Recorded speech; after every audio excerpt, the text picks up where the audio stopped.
আন্তঃক্যাডার বৈষম্য নিরসন সহ বিভিন্ন দাবিতে কলম বিরতি কর্মসূচি পালন করেছেন সিভিল সার্ভিসের ২৫ ক্যাডারের কর্মকর্তারা।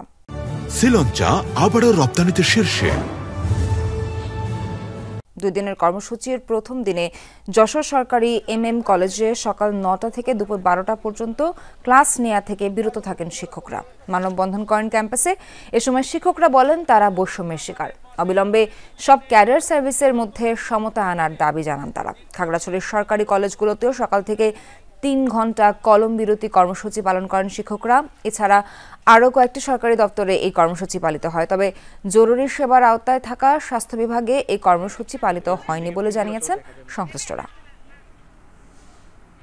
২৫ ক্যাডারের অনেক কর্মকর্তার প্রতি এই বৈষম্যমূলক আচরণ করাতে আমরা এই বিভাগীয় মামলা এবং সাময়িক বরখাস্ত আমরা প্রত্যাহারের জন্য আমরা ২ দিন ব্যাপী কর্মবিরতি ঘোষণা করেছি।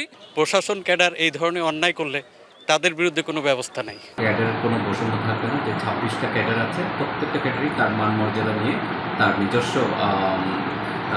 তাদের নিজস্ব কর্মপরিধি নিয়ে তারা কাজ করবে।